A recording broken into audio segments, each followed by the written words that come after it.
relacionado a la semiología del examen físico general. Como ya ustedes habrán podido algunos revisar el material de estudio, ahí ya está colocado los materiales correspondientes a las semanas que vamos a tener en el mes de agosto. Bien, de acuerdo al examen físico general, como procedimiento básico, generalmente, por eso digo general, porque en algunas ocasiones vamos a tener que utilizar la palpación, pero generalmente el procedimiento básico que se utiliza para lo que les voy a mencionar es la inspección, la observación bien detallada, siempre atento a cualquier rasgo que podemos identificar que pudiera corresponderse tanto a rasgos normales como algún rasgo que nos indique alguna disfunción.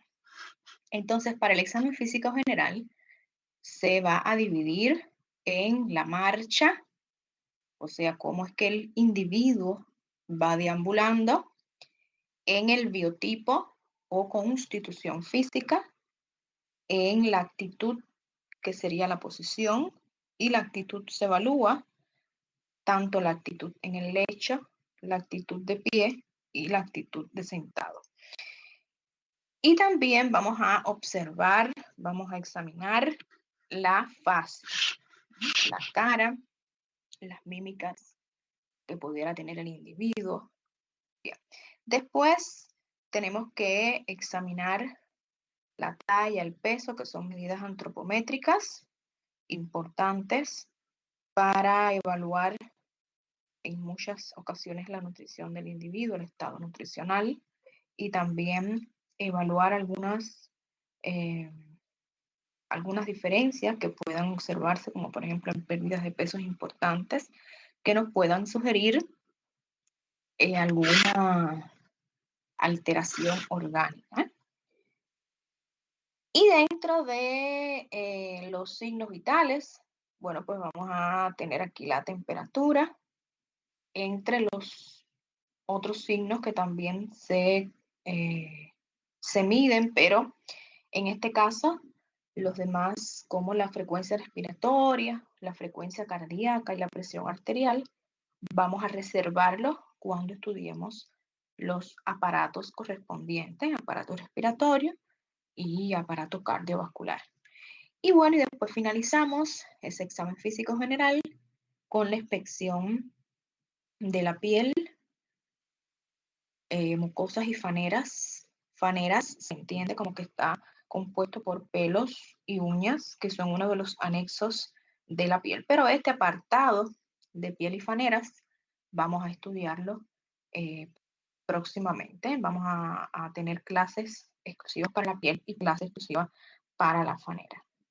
Dentro de este examen físico general vamos a comenzar con la actitud, que sería la posición que adopta un individuo, que puede ser una posición cuando nosotros nos encontramos con ese individuo y que esté acostado, que esté sentado o que esté de pie. La actitud acostado es lo que se denomina generalmente cuando nosotros evaluamos al paciente como el decúbito. El decúbito puede ser un decúbito indiferente o un decúbito obligado, según corresponda a algún tipo de trastornos o molestias indiferentes, cuando la persona, el individuo, el paciente, adopta ese decúbito como le plazca. Puede ser un decúbito, puede ser que esté en una actitud en el lecho, boca arriba, que se denomina supino, puede ser que esté boca abajo, que se denomina decúbito prono, o puede ser un decúbito lateralizado, acostado de un lado, puede ser derecho o izquierdo. Aquí estamos observando una imagen, un ejemplo del decúbito indiferente. Aquí en este caso, esta paciente tiene un decúbito supino, está boca arriba, como se conoce en el lenguaje popular o callejero. Vamos a mostrar otras imágenes. Bien.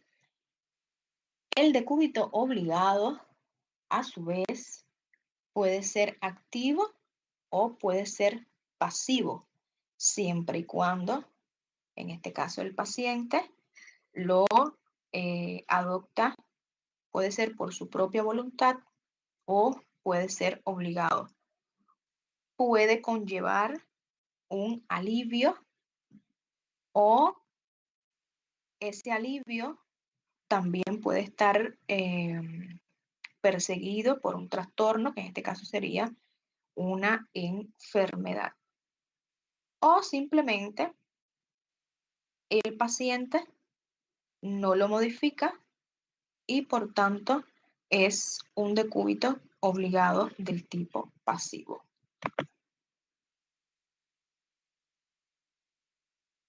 Los decúbitos activos fundamentalmente nos van a sugerir, nos van a guiar por afecciones orgánicas que siempre van a estar acompañados por sintomatologías que nos puede referir el paciente, como por ejemplo sintomatologías como disnea o falta de aire, tos, dolor, afecciones musculoesqueléticas. Estos decúbitos activos pueden ser decúbitos dorsales, como es el decúbito supino, la primera imagen que vimos. Puede ser también decúbitos pronos o ventrales y pueden ser también decúbitos lateralizados, ya sea del lado derecho o ya sea del lado izquierdo. Aquí estamos observando el primer decúbito activo, que es el decúbito supino o dorsal. En este caso, se encuentra este tipo de actitud en el lecho relacionada a patologías como por ejemplo las peritonitis, los reumatismos articulares en sus estados agudos. Generalmente el decúbito activo supino sí nos sugiere o si estamos pensando en una peritonitis, generalmente el paciente también va a adoptar la flexión de los miembros inferiores, la flexión fundamentalmente de las piernas. Aquí estamos observando que puntos importantes con los cuales nosotros podemos trazar una línea y esa línea va a quedar inmediatamente paralela con el plano donde el paciente esté acostado, que en este caso debe de ser un lecho en la cama o la cama en este caso de un hospital.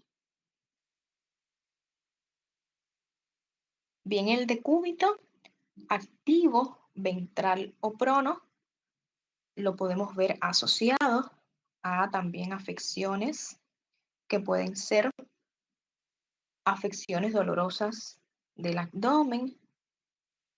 Podemos verlos también en afecciones como las úlceras de la pared posterior del estómago. Y ahí vamos a ver qué puntos importantes del organismo van a estar directamente relacionados con el plano en el lecho donde se va a encontrar este paciente. Como por ejemplo, ahí vemos los dedos, las rodillas, los genitales externos en el caso de un hombre, las mamas en el caso de una mujer y el acromio. Ahí vamos a ver fundamentalmente que estos puntos tienen un contacto directo con el plano de la cama o el lecho en que se encuentre este paciente. En el decúbito activo lateral ahí podemos observar que también van a estar relacionados con afecciones, fundamentalmente afecciones del aparato respiratorio, del aparato circulatorio, y también podemos observar en algunas afecciones abdominales. Ahí vemos también puntos importantes que van a estar relacionados directamente con el plano del lecho, como los maliolos, los cóndilos, el trocánter del fémur, el acromion, las orejas, que van a tener un contacto directo en el lecho. Aquí estamos observando un ejemplo asociado ya a una patología broncopulmonar, donde estamos observando un decúbito activo lateralizado, lateral, donde la paciente está mirando hacia su lado derecho y se corresponde al lado con un examen complementario que se le realizó y está asociado a una enfermedad o a una afección del aparato respiratorio. Con esta posición le mejoraría la falta de aire o la disnea, que en este caso pudiera, o sea, está presente en esta paciente, y también le aliviaría lo que sería la tos que probablemente tenga. Por eso busca adoptar esa posición en el lecho como mejoría a la sintomatología que presenta. En algunos pacientes, los trastornos o afecciones que pudieran encontrarse, como por ejemplo en esta última que vimos, del aparato respiratorio, pudiera también deberse esta actitud en el lecho, no solamente buscando una mejoría de sus síntomas, sino también que estaría condicionado, o sea, estaría esta paciente obligada a buscar esta posición en el lecho debido a la disnea que presenta o a la tos o al dolor en caso de que se relacione con una neumonía. También podríamos relacionarla como que estaría condicionado también por una pleuresía que pudiera corresponderse cuando hay derrame pleural, cuando hay dolor en punta de costado, y entonces el enfermo o el paciente buscaría, o sea, estaría condicionado a adoptar una actitud en el lecho sobre el lado sano, como una manera de para que el dolor no aumente la intensidad.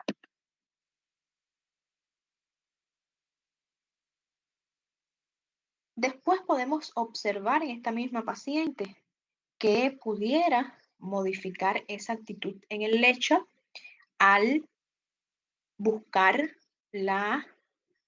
el lado contrario, o sea, al lateralizar, si estaba sobre el lado derecho, entonces buscaría adoptar un decúbito lateral izquierdo, que en este caso estaría sobre la afección, o sea, sobre el lado izquierdo del pulmón que está afectado, pero solo en el caso en el que el dolor disminuya de intensidad. Y también cuando la disnea también mejore.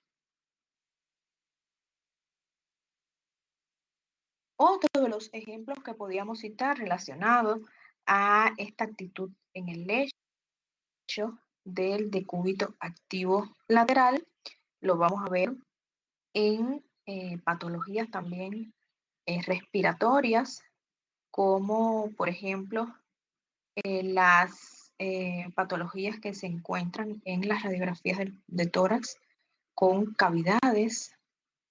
Pueden ser estas cavidades ocupadas por contenido purulento, como accesos pulmonares, que vamos a encontrar una actitud en el lecho al paciente generalmente nos indican el lado que está afectado, si es el lado derecho o el lado izquierdo del pulmón.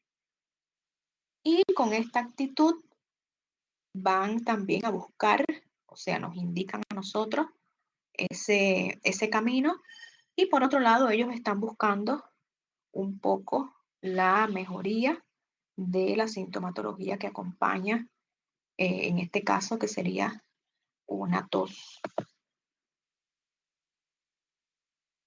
Aquí estamos observando ejemplos también de actitudes en el lecho relacionados a afecciones cardíacas, como por ejemplo también vemos los decúbitos activos lateralizados, que también el paciente busca una mejora de los síntomas, en este caso sería la disnea que acompaña a afecciones cardiológicas.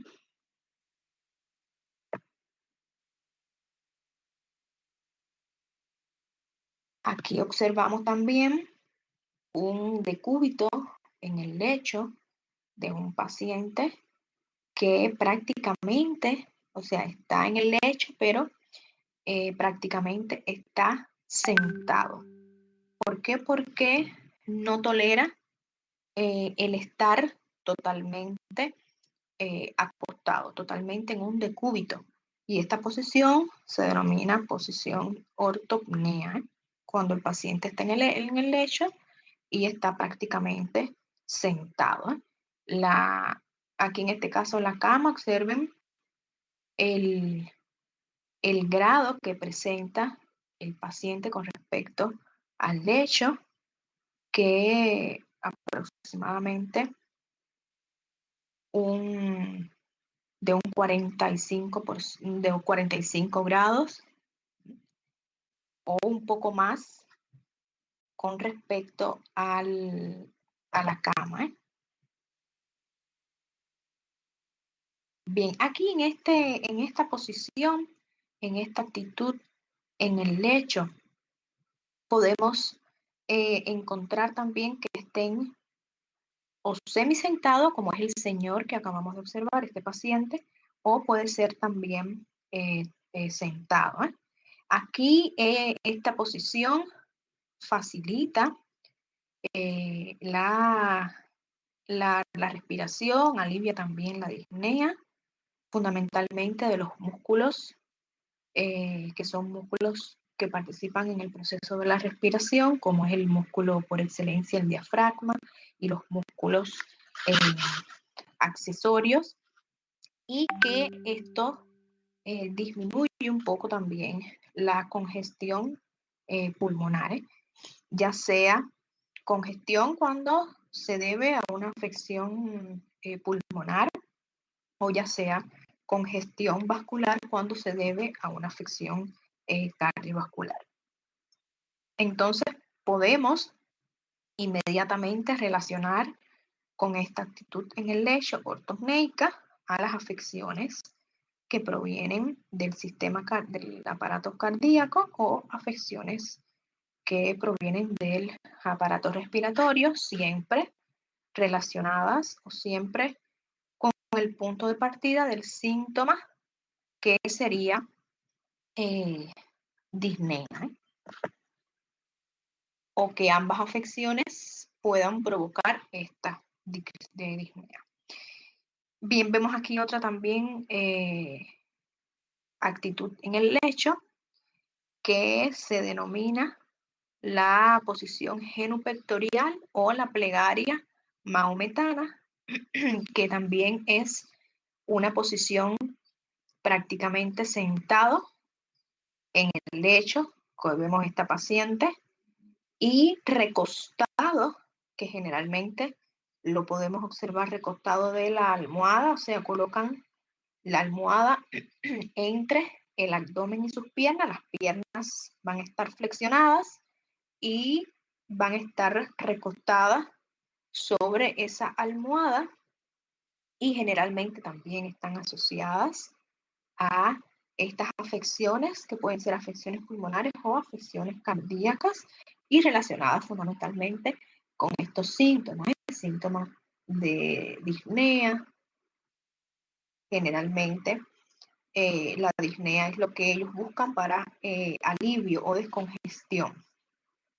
También está plegaria maometana, la podemos ver con esta imagen hacia la derecha del slider, que en este caso podemos observar en el lecho al paciente, que puede tener también la misma posición, pero en un decúbito prono, o sea, boca abajo. Flexiona las piernas sobre el muslo y el muslo entonces sobre los brazos, que también están flexionados, buscando también descongestionar, en este caso, los aparatos que están comprometidos.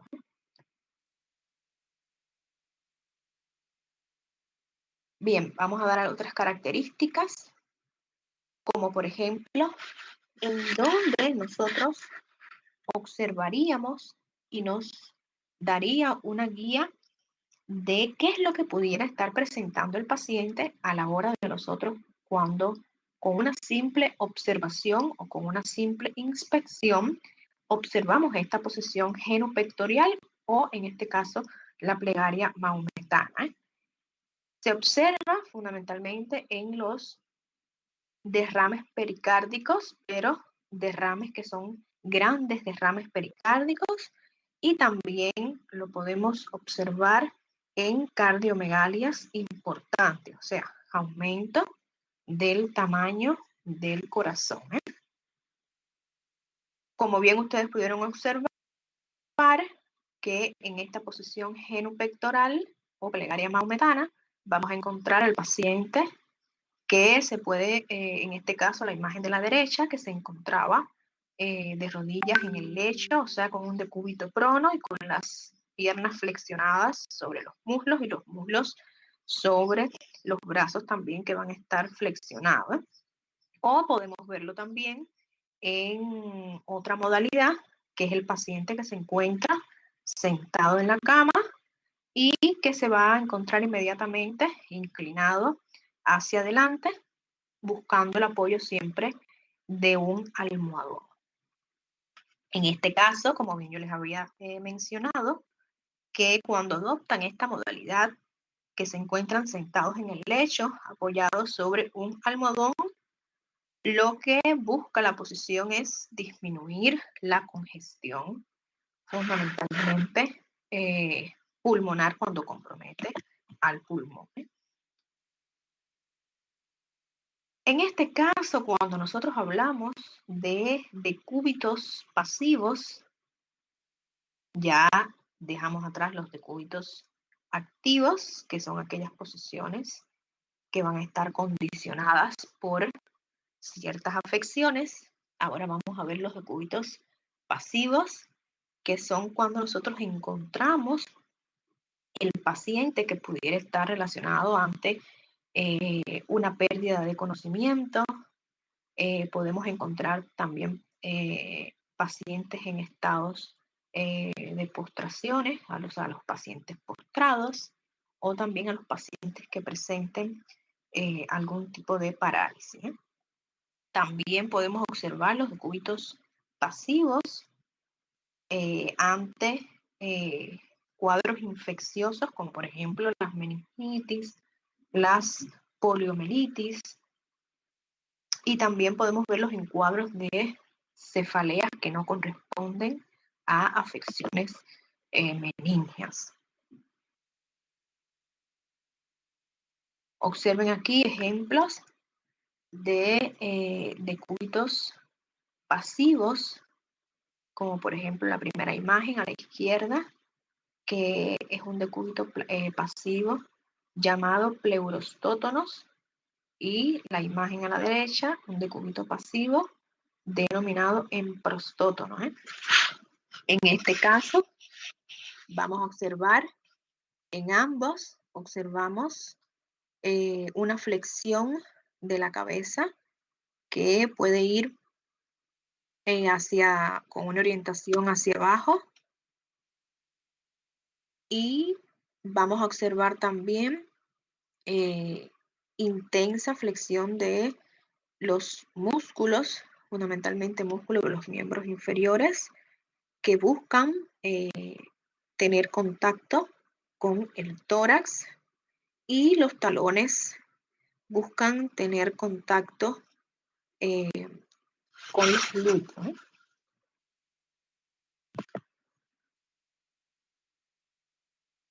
También dentro de estos decúbitos pasivos se puede observar la forma de opistótonos.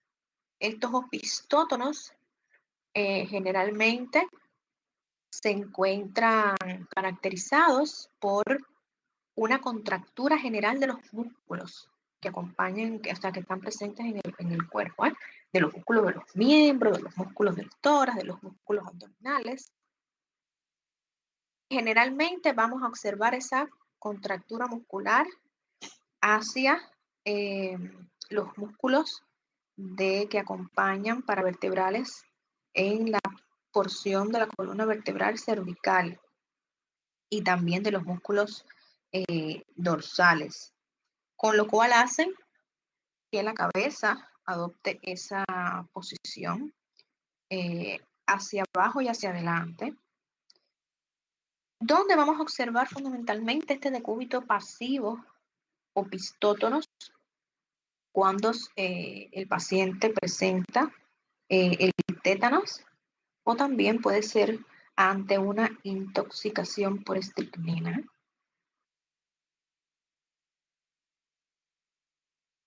Aquí observamos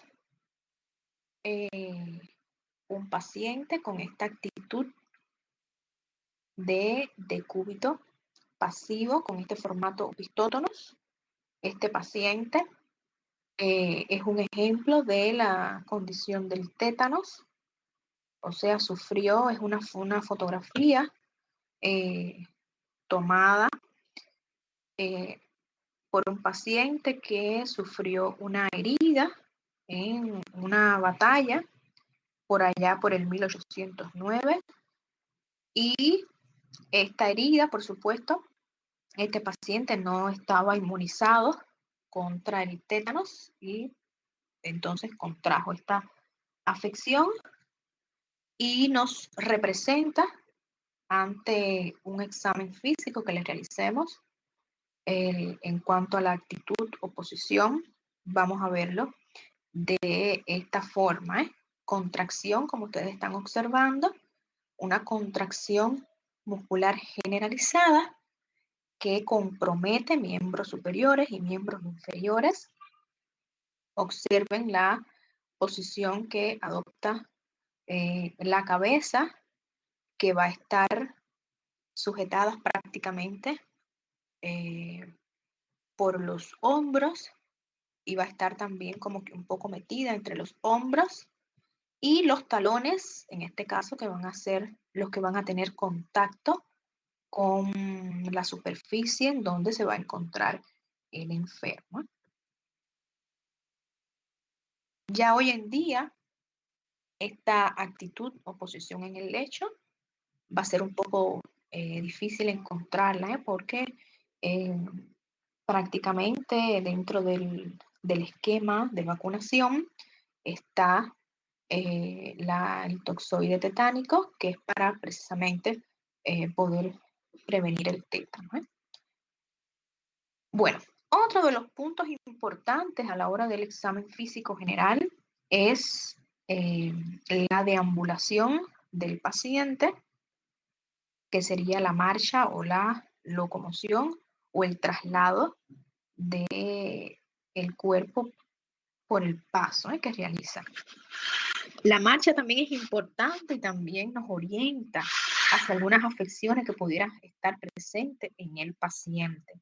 O sea que con solo el hecho de nosotros recibir al paciente en una consulta, o de, o de realizar el primer encuentro entre un paciente que está hospitalizado, ya podemos ir con solo la inspección podemos ya ir descifrando qué es lo que podría presentar o podría tener este paciente.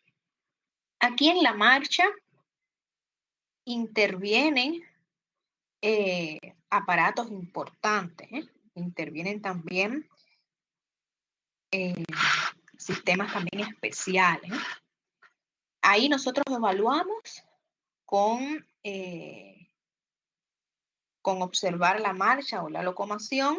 Ahí estamos evaluando el sistema motor voluntario que corresponde a la vía piramidal, evaluamos tono muscular, se evalúa también el sistema laberíntico que interviene en el mantenimiento del equilibrio, evaluamos también como interviniente del equilibrio del cerebelo, evaluamos órganos de los sentidos como la visión y evaluamos también el sistema musculoesquelético. Ahí nosotros entonces tenemos que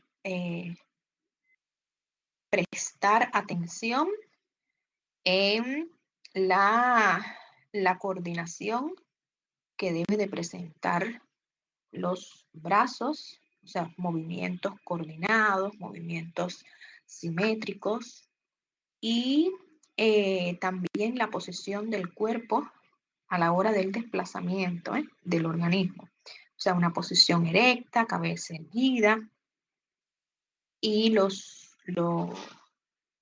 pies también tienen que ser coordinados a la hora del desplazamiento, cómo es el contacto del talón con el suelo, que no debe de ser un contacto brusco a la hora del desplazamiento. Cuando observamos alguna de las alteraciones en la marcha, entonces estamos frente a lo que son las llamadas disfasias. Esas disfasias pueden ser temporales o pueden ser disfasias permanentes. Y estas disfasias permanentes puede corresponderse a una incapacidad parcial o puede corresponderse a una discapacidad total. Aquí tenemos varios tipos de marchas. Está la marcha normal, que es la que le describí, la posición erecta del cuerpo, cabeza erguida, movimiento simétrico de miembros superiores y miembros inferiores, toque firme de los talones con respecto al suelo, pero no brusco, no violento. Las otras que ustedes están observando son tipos de marchas, pero que se corresponden a la disfasia. Está la marcha hemiparética, la marcha táxica, la miopática, la marcha parkinsoniana, que corresponden directamente a afecciones, fundamentalmente afecciones neurológicas, como por ejemplo la marcha hemiparética, es característica fundamentalmente de la hemiparesia espástica. Esta marcha, ya desde la hora que nosotros evaluamos la postura del paciente, va a tener una postura normal de las extremidades. Las extremidades no pueden estar a la hora de una marcha normal en flexión, tienen que estar en extensión. ¿ya? Entonces aquí vamos a ver ya los miembros superiores en flexión, una cierta aducción del brazo y una rotación interna del codo, la muñeca y los dedos de la mano. Y entonces los miembros inferiores sí van a estar en toda su extensión con respecto a puntos importantes como la cadera, la rodilla y el tobillo, que siempre lo tenemos que llevar en cuenta. Esta marcha hemiparética casi siempre lo vamos a observar en pacientes que presentan secuelas debido a accidentes cerebrovasculares.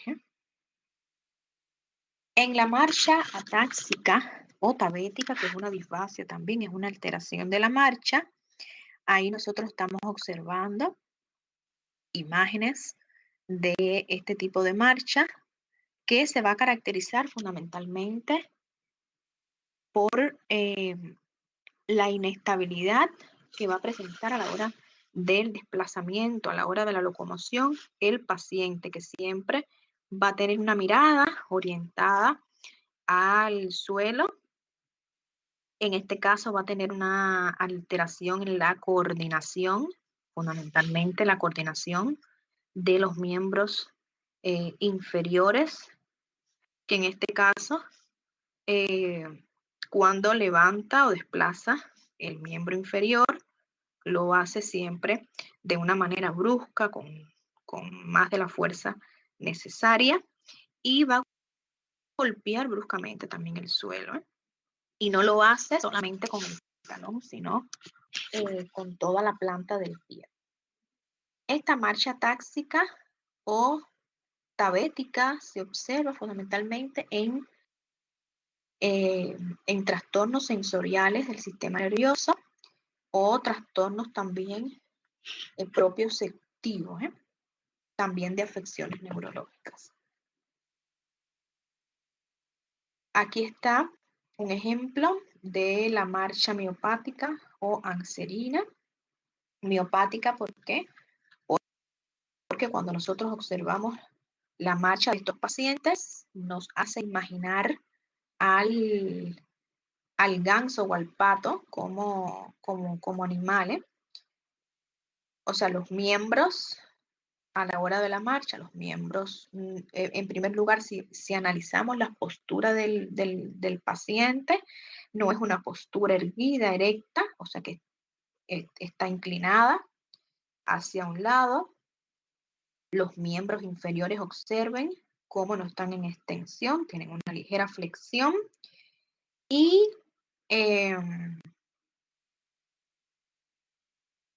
el ángulo de las piernas, o sea, de las rodillas, van a tener un ligero varo, y los pies también. Aquí vamos a verlo mejor porque la imagen de este paciente se corta y no podemos observar bien las extremidades inferiores, fundamentalmente los pies. Si observamos este pato, este animal, vemos que los pies también van a tener un varo equino, van a estar orientados hacia adentro.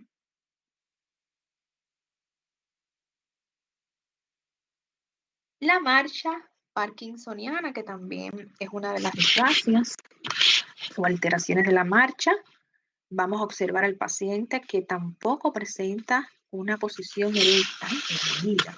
Vamos a observarlo inclinado ligeramente hacia adelante. Los pasos, o sea, la deambulación no va a ser por amplitudes de los miembros. O sea, los miembros no se van a desplazar con toda su amplitud, sino que van a ser pasos cortos. Los movimientos son movimientos que no son sueltos, son movimientos rígidos. El balanceo que observamos en la marcha normal de los miembros, en este caso, no va a existir. O sea, los miembros van a estar fundamentalmente, esa coordinación de los miembros superiores e inferiores no va a existir, no la vamos a ver. Pueden estos pacientes llegar a perder en un momento determinado la estabilidad, y vamos a ver que cuando pierden esa estabilidad, pues aceleran un poco más la marcha para evitar caer al suelo. Generalmente cuando estos pacientes van a iniciar la marcha, les cuesta iniciar la marcha, por tanto, vamos a ver dificultad a la hora de que estos pacientes puedan coordinar el inicio de la marcha.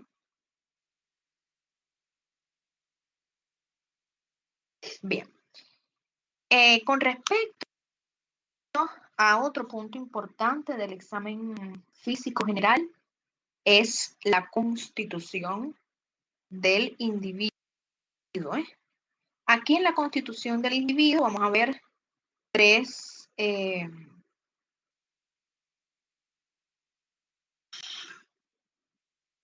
vamos a observar tres formas, tres modelos, que sería según la clasificación de Di Giovanni.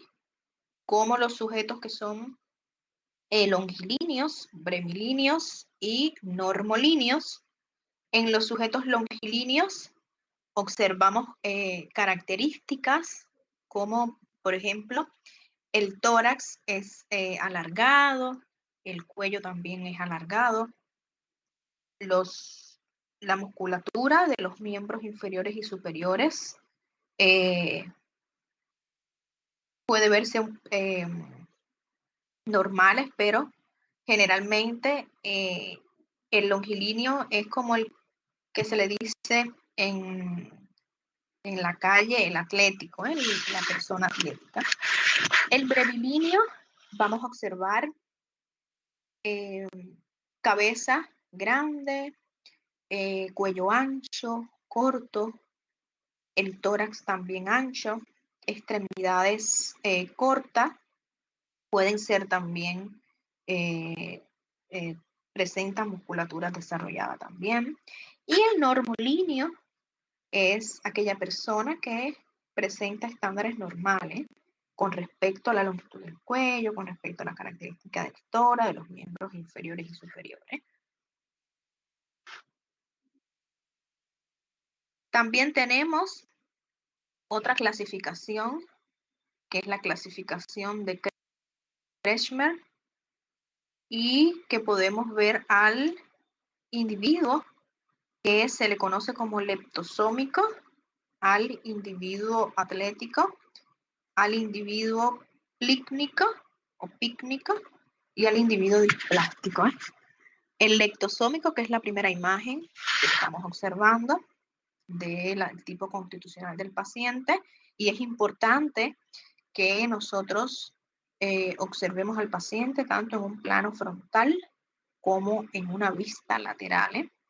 Y importante también tener en cuenta a la hora de la evaluación del hábito o el tipo constitucional, tener una distancia de aproximadamente 2 metros entre el examinador y el paciente. El lictosómico, vamos a ver un cuerpo delgado, un cuerpo alargado, vamos a ver cabeza pequeña, nariz puntiaguda. El atlético, como su nombre lo dice, vamos a ver gran desarrollo de la musculatura, vamos a encontrar tórax grande, cabeza grande. El pícnico, vamos a encontrar abdomen prominente, cabeza redonda y ancha, extremidades cortas, y que esta clasificación de pícnico de Kretschmer son estos pacientes que tienen tendencia a la obesidad. Y los displásticos, como bien su nombre dice, no podemos encajar en ninguno de los 3 modelos constitucionales. Es el individuo que presenta una mixtura, una combinación de los 3 anteriores, y también es el tipo de la clasificación de Kretschmer que vamos a encontrar más frecuente. También tenemos otra clasificación con respecto al tipo constitucional, que es la clasificación de Sigaud, que vamos a encontrar fundamentalmente como por ejemplo el tipo número 1, que es la constitución que se le llama respiratoria. ¿Por qué? Porque va a presentar tórax alargado, cuello alargado, y va a tener una predisposición fundamentalmente a los olores, o sea que va a tener un poco más desarrollado el sentido del olfato. El tipo 2, que va a presentar o se va a caracterizar por una boca grande, el maxilar inferior también prominente, tórax ancho, ojos pequeños. El tipo 3, que es el conocido como tipo muscular, que va a presentar fundamentalmente los músculos esqueléticos desarrollados, bien armónicos. Y el tipo 4, que es el cerebral, va a tener o se va a caracterizar fundamentalmente por una constitución más delicada y más frágil. Aquí observamos esquemáticamente los tipos 4 dentro de la clasificación de SIGAU. También tenemos otra de las clasificaciones, que es el de Sheldon y Stevens, que es la clasificación que ustedes van a encontrar en el material que les dejé de lectura. Aquí tenemos los tipos endomórfico, el tipo mesomórfico o el tipo ectomórfico, con también las características prácticamente iguales de la primera clasificación que les hablé, ¿no? Del longilíneo, del benilíneo y del normolíneo. Otro también aspecto que es importante a la hora de evaluar en un examen físico general al paciente es la fascia. O sea, es la configuración anatómica de la cara en conjugación a los rasgos expresivos. Esta fascia podemos encontrarla, podemos evaluarla en un tipo 1, que es la compuesta, cuando nosotros observamos que hay una armonía, hay un bienestar entre lo somático y lo psíquico que se va a expresar a través de los rasgos expresivos de la cara. Y la descompuesta, la fase descompuesta, cuando observamos a través de esos rasgos expresivos de la cara que hay afección, que puede ser afección somática o cuando hay una afección psíquica o simplemente cuando está el paciente ante o presentando una enfermedad, o sea que el estado de salud va a estar en desequilibrio. Aquí tenemos varias, yo les voy a ir mostrando varios tipos de fascias, como por ejemplo aquí tenemos la primera, que es la fascia dolorosa, cuando observamos miradas, que son miradas desencajadas, miradas vagas, puede estar el paciente con sudoración, el ceño está fruncido, o sea, las líneas expresivas de la frente vamos a encontrarla marcada y va a tener una expresión de angustia y generalmente las pupilas van a estar midriáticas. La fascia parkinsoniana, que tiene el mismo nombre de la marcha, también vamos a encontrar una mirada fija, la piel de la cara va a ser una piel bien oleosa, grasosa, y generalmente va a estar con ausencia de rasgos expresivos, o sea, va a ser una fascia inexpresiva. Aquí tenemos la fascia de la parálisis facial periférica. Observen la desviación de la comisura labial. Y también observen la hipotonía de los músculos de la musculatura externa del ojo. Y los rasgos también acentuados hacia el lado donde va a estar la parálisis o la lesión. Aquí observamos la fascia mongoloide, que es la fascia que está relacionada con estos pacientes de síndrome de Down. Tenemos la fascia ictérica, que es la fascia donde nosotros vamos a encontrar fundamentalmente pacientes que tienen afección con la conjugación de la bilirrubina y es por eso que vamos a encontrar el tinte ictérico en piel y mucosas. Si observamos en la cara, vamos a verlo en la piel que cubre toda la cara, en la conjuntiva, y que se debe a un aumento de la acumulación de este pigmento en el organismo denominado bilirrubina. y que tenemos que buscar esas afecciones que provocan ese aumento de ese pigmento en el organismo, que pueden ser afecciones hereditarias o pueden ser afecciones adquiridas por un trastorno en la conjugación de la bilirrubina, por un trastorno de la enzima.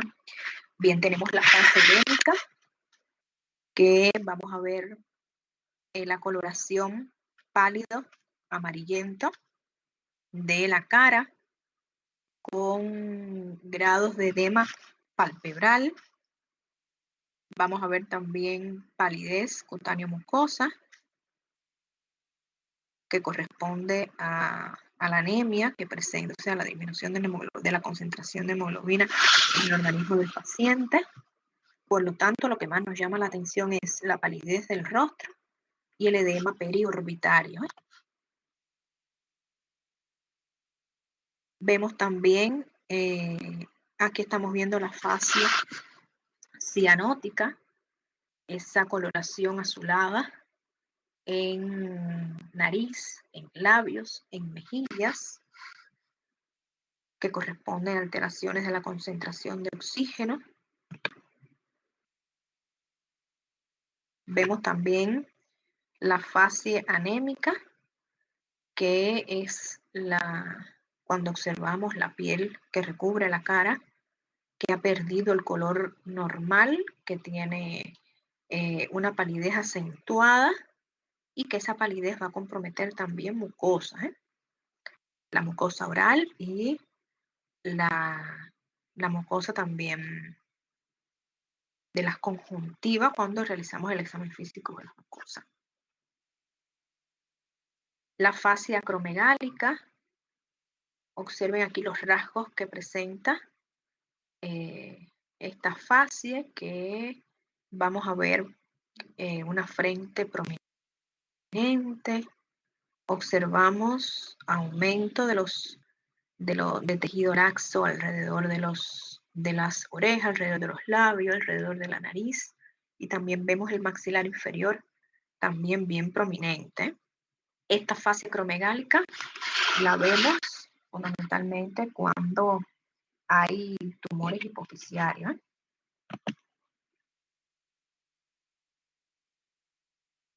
Aquí observamos la fase caquética, cuando vemos bien marcados los relieves de los senos, el seno gemoidal, el seno frontal, seno maxilar, y vemos también una coloración pálida grisácea en la piel que recubre la cara de estos pacientes caquéticos, y la expresión es una expresión cansada y tiene también una mirada triste.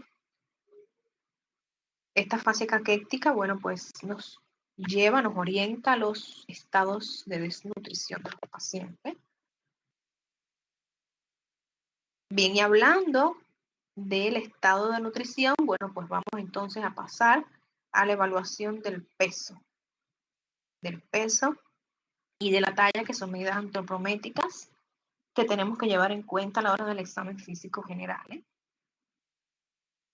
El peso siempre hay que evaluarlo en relación a la talla que presenta ese paciente, al sexo que tiene el paciente, a la edad, y también muchas veces hay que llevar en consideración la raza.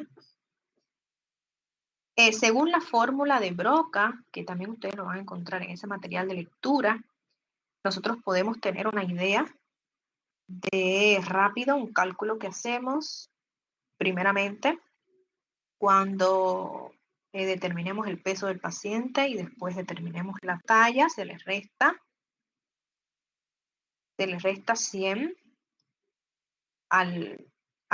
con respecto al peso, y ahí nos va a dar una idea si este paciente tiene un peso correspondiente a su talla, o está sobre el valor normal, o está por debajo del valor normal, que es llamada la fórmula de Broca.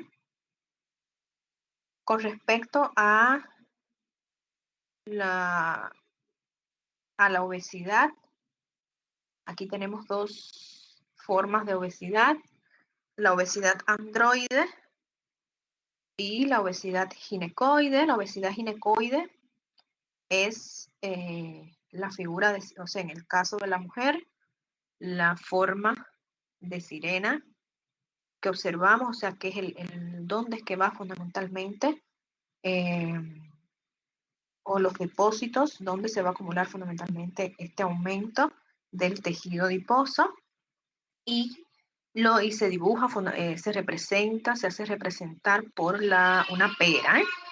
Y en el caso del androide, vamos a ver que el depósito de este tejido adiposo generalmente se concentra en el área abdominal, por lo tanto se hace representar en la forma de una manzana, y en el formato ginecoide vemos que va estos depósitos hacia las caderas. Aquí vemos una obesidad mórbida.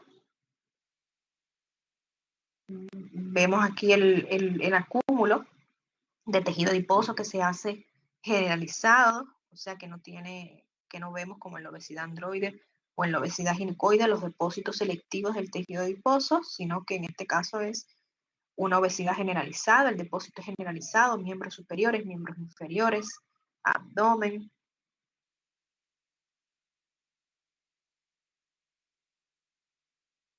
Aquí vemos, observamos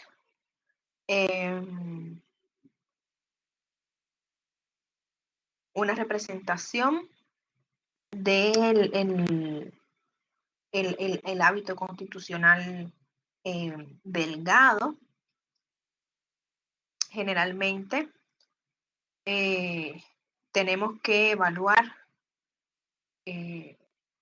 lo que es la circunferencia abdominal, que es lo que más importante, o el registro más importante que hay, por lo que hay que regirse.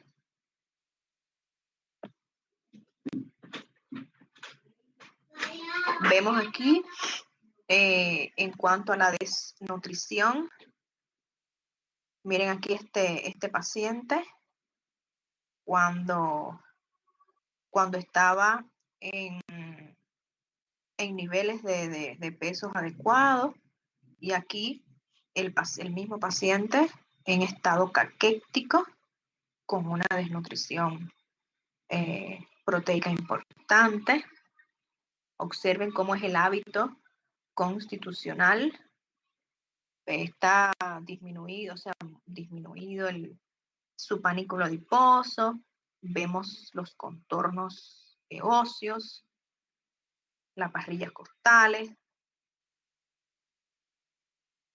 Y con respecto a la talla, aquí observamos que generalmente las estaturas medias varían según el sexo.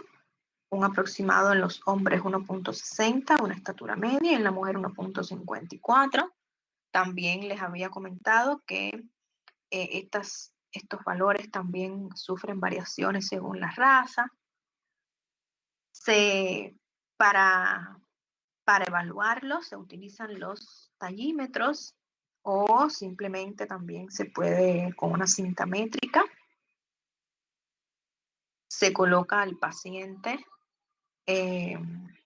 aquí ustedes lo observan descalzo, sin calzado, de espalda al tallímetro, una posición recta, erguida, con talones unidos, mirada hacia adelante, y entonces se mide desde la punta de los talones hasta el límite superior de la cabeza.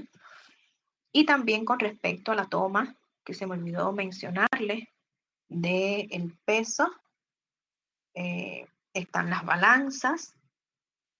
El paciente en este caso debe de estar, si es posible, desprovisto o sea, lo mínimo de ropa. Debe de quitarse los objetos personales. Se recomienda de que haya evacuado previamente vejiga, evacuado también recto. No debe de realizarse la toma del peso. No es recomendable después de que el paciente haya ingerido o haya comido. Y generalmente se describe, se coloca el peso en kilogramos, pero si la balanza está,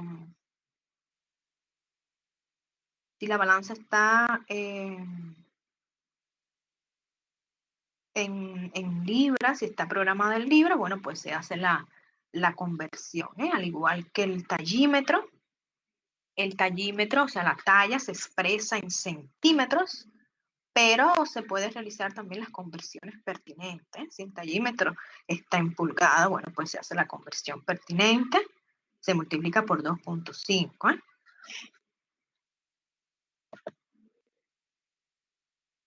Bien, entonces aquí vemos algunas alteraciones que podemos encontrarnos a la hora de la evaluación de la talla. Ya vimos las alteraciones que nos podemos encontrar a la hora de la evaluación del peso.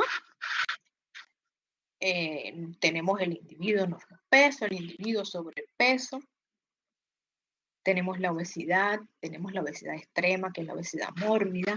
En este caso de la talla, encontramos estas alteraciones que cuando vemos estas cifras, o sea, más de 2.10 centímetros, entonces estamos frente ante un gigantismo, y si observamos una talla inferior a 1.30, entonces estamos frente a un enanismo. Bien, bueno, entonces ya nos quedaría por hablar, para poder completar el examen físico general, evaluando la piel, que vamos a verlo próximamente, y nos quedaría entonces la evaluación de las faneras, pelos y uñas. Bien, hasta aquí esta primera parte del examen físico general. La obtención de cómo se puede registrar, o sea, cómo se realiza el registro una vez que nosotros hagamos la inspección en estos puntos importantes. Ahí lo van a encontrar en el material de lectura. También en el material de lectura que les coloqué está lo que no les hablé ahora de la temperatura, de la toma de la temperatura, cuáles son los instrumentos que podemos utilizar, cuáles son las indicaciones adecuadas, cómo realizar esa toma de la temperatura. Bien, todo está bien explicado en ese material de lectura. Con respecto a que ya les coloqué, les dejé abierto, ya está habilitado el trabajo práctico que ustedes tienen que realizar de la historia clínica. Ahí, a medida que nosotros vayamos viendo los aspectos importantes que yo les coloqué como requisitos en la historia clínica, ustedes tienen que ir completando. O sea, ya ustedes pueden ir haciendo la parte de la anamnesis y la parte del examen físico.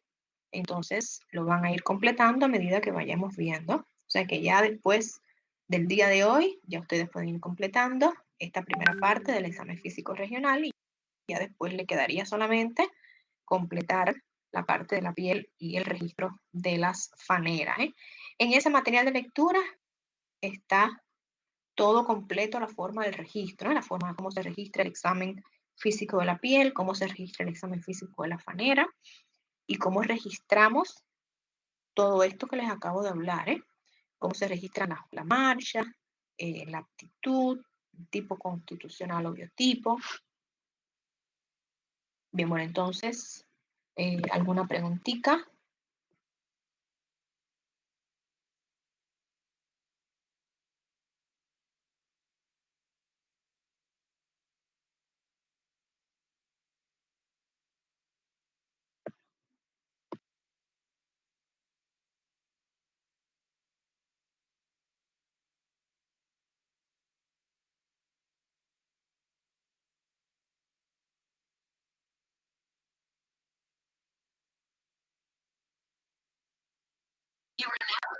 Sí.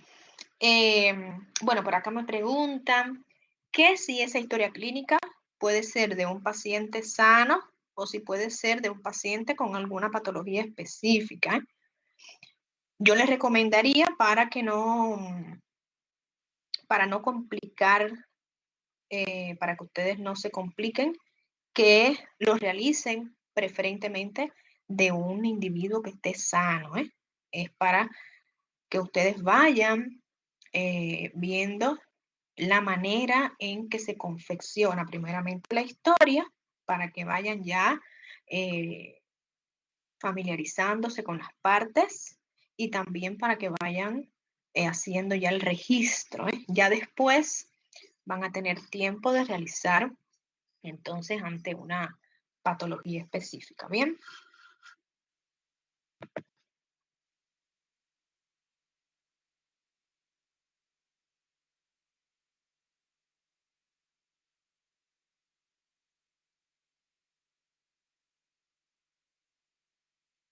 bien, ¿alguna otra pregunta?